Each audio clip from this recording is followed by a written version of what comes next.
I'm just a mom. I'm a stay-at-home mom. And I'm on the highway a lot. My kids are really good kids in the car. They sit down. They don't mess around.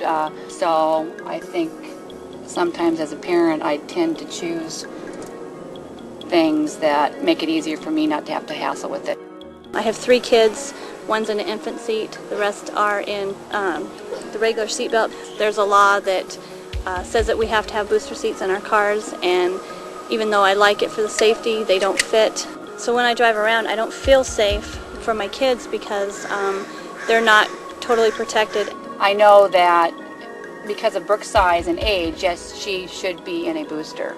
I stopped putting one in because it wasn't convenient anymore, and because if I took other kids with me, they didn't have the booster seats, and I thought, hey, we'll all be without the booster seat. When you're transporting a large number of children and you don't have room for all of them to be in their own buckle, parents will often do what's called double buckling, where they'll put 2 kids in one lap belt, which, of course, is not a real good thing to do. I would like very much to see a film that shows a vehicle in a rollover situation with a child-sized model.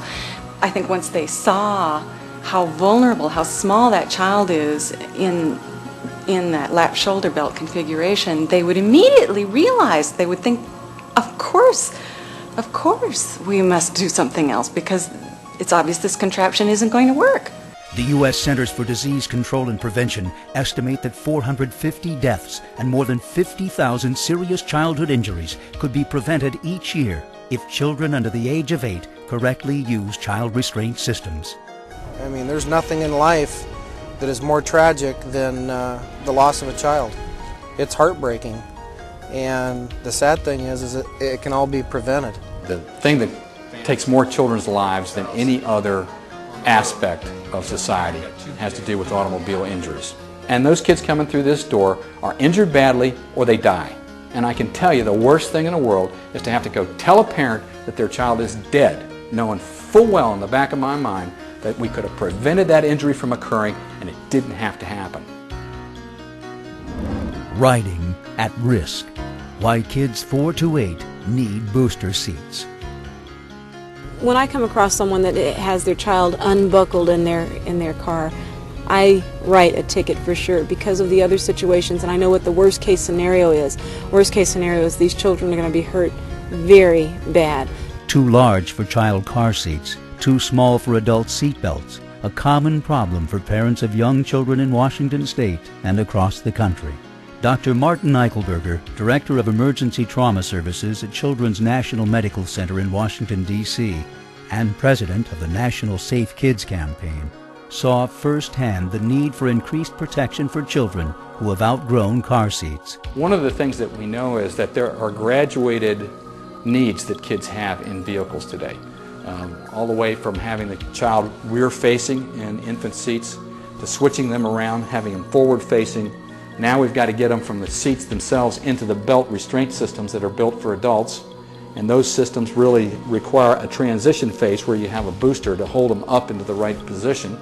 A booster seat positions the adult lap and shoulder belt so that it functions properly in a crash. There are 2 types of booster seats, the high back booster and the no back booster. Children up to age 8 or 80 pounds need the protection of a belt positioning booster seat. Across the United States, only about 5% of children in the 4 to 8 years of age are in booster seats.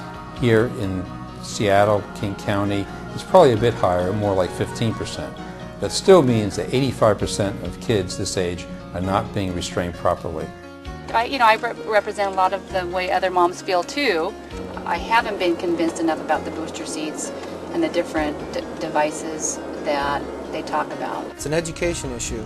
They don't know what happens. They don't know the dynamics of a crash and what happens to the human body and how car seats work and why we need booster seats. When children are placed in adult seat belts too soon, the shoulder part of the belt system crosses the neck and face. To avoid discomfort, children tend to place the shoulder belt under the arm or behind the back. In a crash, this improper placement can result in serious, sometimes fatal internal injuries. Most crashes are frontal crashes, and the child then will move forward towards the front of the car and the child's body then stretches over that belt. And as the child's body does that, the spine is stretched and literally is pulled apart. So they have fractures of the spine, which can injure the spinal cord and result in paraplegia. Moreover, the belt itself is not going to sit well on a child's pelvis. It rides up down the soft abdomen and then compresses the soft abdomen and compresses what's inside, which are the intestines, and they actually blow apart like you would have a balloon blow apart. You also can have injuries where the child is actually ejected from the seat because they tend to submarine underneath the belt or they flip over the top of the belt. The value of making sure that you use a booster seat when you have a child who's 4 to 8 is that most of the time the shoulder strap comes across the upper portion of the face and the neck. And what it does is it lowers that strap down so it goes across the shoulder, goes across the abdomen in the proper position. It really dissipates the entire energy because there's energy there. And once it's secured properly, the kid will be safe. Improperly restrained children face serious injuries or death from side impact collisions, even at low speeds. When the car is hit from the front, all the mechanics are set up to protect the driver and the occupants, and children included. But when it comes from the side, we see a lot of bad things happen. One of them is that we get a lot of twisting. That has an effect on the cervical spine, it has an effect on their chest injuries, has an effect on increasing the severity of the injury when they're in the vehicle. According to recent research in the Journal of Pediatrics, children in crashes who were restrained in adult seatbelts were 3.5 times more likely to suffer significant injuries than children placed in specifically designed child restraint systems. On October 8th, at about 8 o'clock at night, I received a phone call at home of a fatality accident here at this location. The vehicle continued straight on down the sidewalk here and struck the large pole that has Columbia Drive on it. A 5-year-old female riding in the middle was seat belted in, but she's only 5 years old. She was too small to be in a seat belt. Was ejected out of the seat belt and out the right side of the van, and she was killed.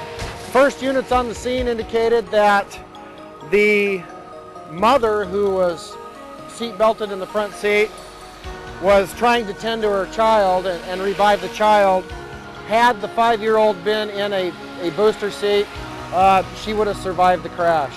In the back of your brain as a parent, you're not thinking that a booster seat is part and parcel of protecting your child in a vehicle, because it's always going to happen to somebody else. It's not going to happen to your child. You're a good driver, you've had a safe record, but it's always somebody else who's going to hit you in a millisecond, and you have no control over that. I think in our hearts, we parents believe that if we do everything right, everything will turn out right. And I think I believed somewhere that if